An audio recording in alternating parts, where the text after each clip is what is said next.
In many establishments now, the government has said that people who have been vaccinated don't have to wear a mask. That's true. Now, my question is, if I'm in a room with the three of you, and we follow that protocol, how do I know you got the shot? But this was okay, and I understand that 100%. How do I know? But in this situation, we don't know if masks were required or not. We just saw pictures. And that's why I made the argument that he's going to have LeBron privilege, the benefit of the doubt. LeBron privilege. But the mask had nothing to do with protocol. That's a personal thing now. But the vaccination was. So how do we know? Or the test. No. I'm talking about the NFL. I'm talking about to get in the establishment that day. You so couldn't how get in. Do we know? It is a trust system. Oh, wait a minute, bro. Gil, what I'll do is you're trying to turn this into something else. And I'm not going to let you, bro. It's a trust I'm not trying to, system. you're not going to take this and turn it into something else and be inch high private eye right now and get down to this kind of thing, man. You kidding me, bro? What I'm saying is specifically, if they ask your opinion, if they ask you, did you take the test or not, or did you get vaccinated, more people will say they did to get in the establishment. You have to show, every time you get a vaccination, they give you a little thing saying that you got it. No, they give you a paper. They give you a paper. They give you a paper on the first test. No, you don't. You don't have to bring that anywhere.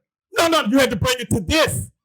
This wasn't put together. This wasn't put together by I don't believe the NBA. That. You reach it from wrong. You weren't there to check. I'm going to tell you something. I wasn't there to check. You're right, Shane. But I know NBA players. I believe. I know what people are doing to get into my building. Hold on a second. People lease my building. And when they want to get into my building, it don't matter if they have a test or not. They're going to say that they had the vaccine. Yeah, because you want to get paid and you don't care. Right, me, I could care less. Oh, bullshit. I want everybody to wear a mask. You don't get your money and you don't care what they did in there. I want everybody to wear a mask. That's okay. I'm going to wear a mask in now because I don't know what's happening. Let me ask you something real quick, though. I want everybody to wear a mask. I want everybody to wear a mask until this thing disappears. Let me ask you a real quick question because my man Schaefer here is just losing his mind because he's like, yo, this dude's wild. But listen. I'm okay, man. Look, whatever. Right. No. So let's use the ROH analogy, right? Yes, let's say you owned ROH, right? You signed Shane Taylor for $100 million. I tell you what's going on. That ain't happening. Listen, it didn't happen for you. Don't limit me. You see what I'm saying? He's worth it. He's worth it. I don't have it, but he's worth it. Right. You know what I'm saying? Okay. So now, $100 million, right? Lifetime deal. We go. I say, hey, there's this party. Now, that's all of your money tied into the investment in me. Right. And if I tell you, okay, these are the requirements, wouldn't you go out of your way as the owner of the company to do some sort of investigation, to do some sort of thing to make sure not only before I go, but while I was there, that your investment was being taken care of, that everything was copacetic, that everything was the way it should be? I don't believe that as a owner, that is my responsibility. I'm talking about what you would do. Would you do that? I'm the owner of ROH. I don't believe it's my responsibility to go to your party and make sure that y'all follow protocol. It's not my responsibility. I believe that it's my employees' responsibility to follow protocol. It's not my responsibility to verify. Now, when a problem does arise, then we have to take our time and figure out what happened. That's when. So as the owner of the company, which you asked me as the owner of the company, I don't believe I should follow you around to ensure that that party are following protocol. That's not my responsibility. But we're not talking about responsibility or what we should or shouldn't do. I'm asking you personally. As the owner. If your money was on the line, would you protect it? Yes, I would. Exactly. But you asked me if you asked me one question about protecting it, which is, would I go and verify? That's exactly what that is. But I wouldn't do that to protect my investment. That's not something I would do to protect my investment. Hold on a second, guys. I'm going to get to you in a second, Matt. I'm just want to say this right now. I might be talking too much. I'm just want to say, no. It's good. That's why we're doing the show. Okay. I want to just say this. I want to just say this to put everything and bottle the edges.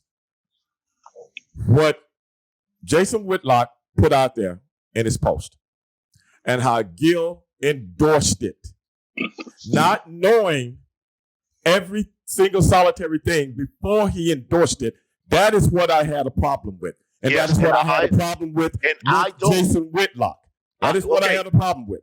Okay, but now, with me, whatever you believe, hold on a second, dog. Whatever you believe about something has to be based on something. You just can't say just because this person gets privilege, he goes out of his way to use his privilege. That's wrong.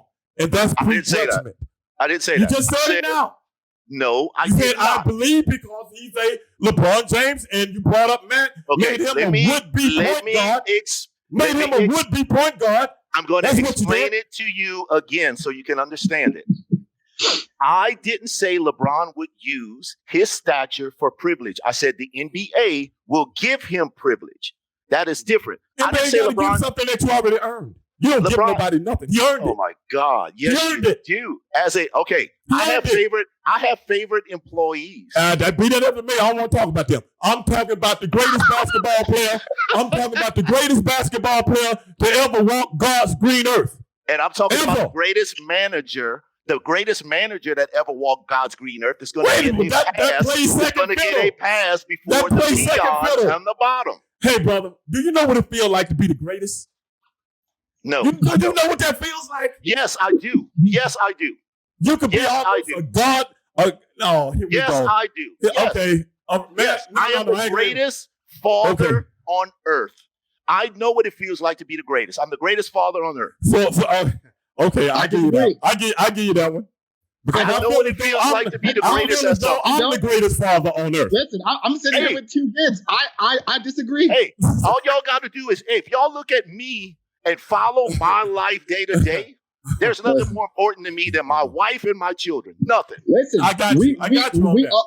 Listen, I agree with you on that. You know where you fall off? You shared a Jason Whitlock post. You took I didn't share it. I didn't share it. Listen, I don't think you shared it. I think you just commented on it. You shared the opinion. I just commented on it. Even putting that out there. Even putting that energy out there knocks you down a rung in the race. Oh, that's just how it goes. Now, Matt, hold on a second, Gil. You gotta give me. Listen. I'm confronting, which most people would never do. And Stevie Ray can testify to this. Instead of getting into this little petty Annie bullshit conversation in front of all these marks, I messaged him in private because I didn't need to get any clout off of having a public discourse with Stevie Ray. I messaged you in private. Oh, I messaged you in private. You didn't message me in no private. I messaged you because I didn't want the people to eat your ass alive no more. What? I didn't want the people to eat you up no more. I don't care. I said, let me get Gil off this thing for the people eating alive. Oh, there ain't no way. You already know it. There ain't no way. Anyway, hey, listen. Stevie Ray got to give me some credit. I didn't try to get no clout. That's true. He did. I didn't try to get no clout with no public argument. I went into the private message. He did. And I did the same thing with you one time, Shane. Come on now. Okay, Matt, you've been listening to this. Okay, yeah, You've been listening to this, Matt. You know, he's already made you. Tell us what a white boy thinks, Matt. Tell us what a white boy thinks, because I got flavor in me. This is the thing. This is the thing right here. Huh? When it comes to Jason Whitlock, of all people, he is trying to use race, like Shane said, right off the fucking bat. Man, y'all making me sweat. That's why he made the whole damn thing up. Do you notice nobody else, other than a few of the shows, spent any time on that whole situation? Right. They spent a couple of seconds on it. There's a reason. When that bill came out of there. Huh? There's a reason why no black anchors or people at ESPN wanted to work with Jason Whitlock. Wanted to work with Jason Whitlock. That's why he had to leave. Nobody wanted to work with him because that was why he was there. That's because he don't toe the line. Because he don't toe the line. He's not very good. Because he has his own opinion. Because he has his own opinion. And listen, we have to be open to multiple opinions in the black community.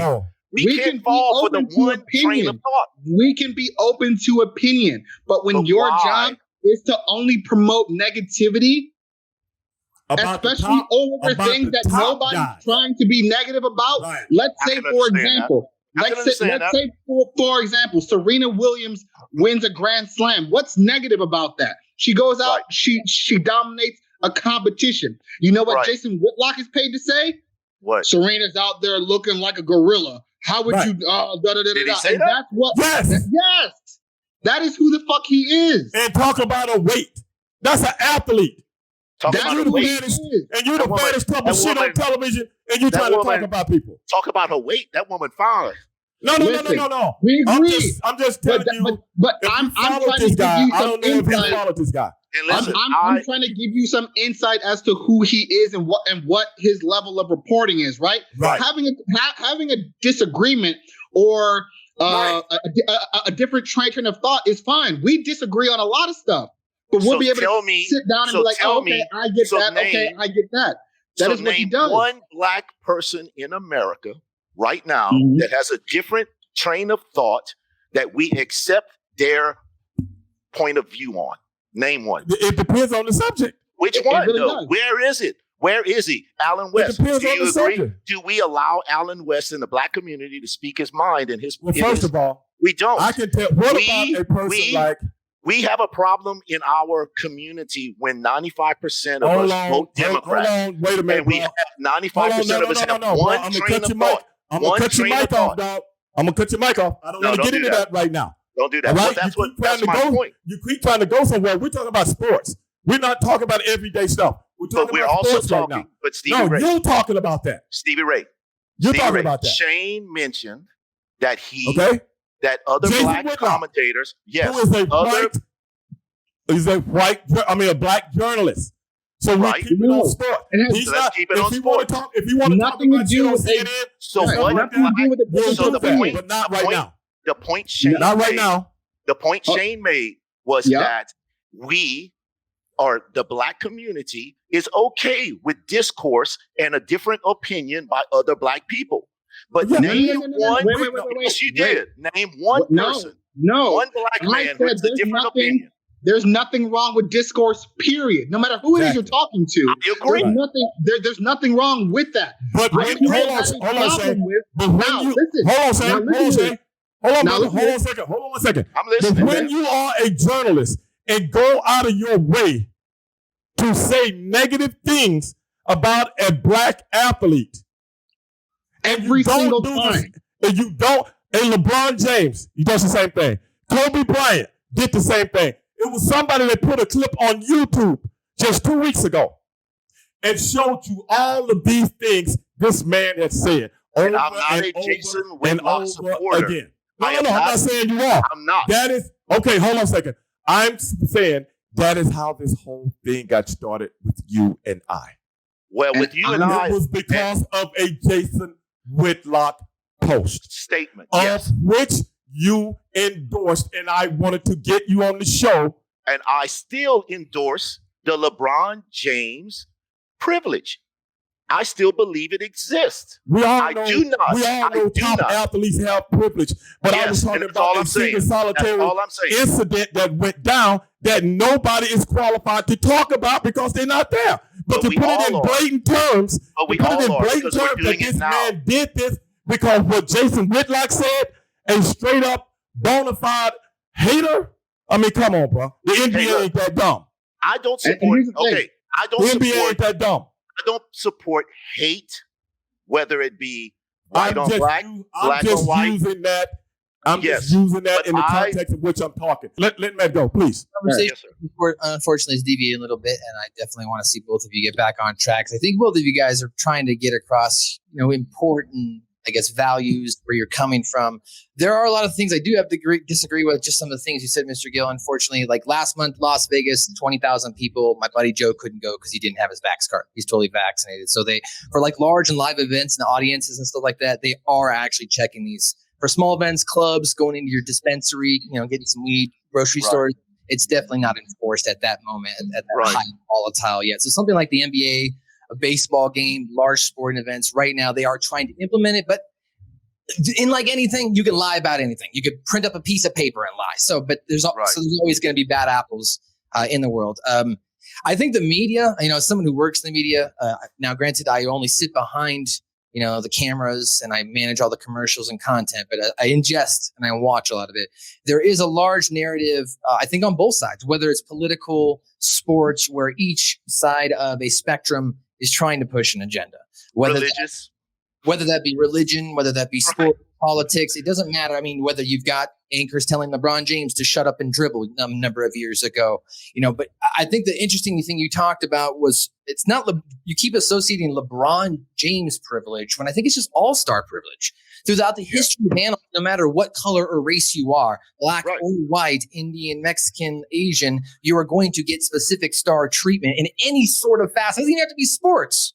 I mean, you could be the top of your business, CEO, entertainment at your field, and you're going to get specific privilege in your field. If you are making money, money talks, and people don't give a shit what you do or what you say. So I don't think it's fair to say that it's LeBron James privilege.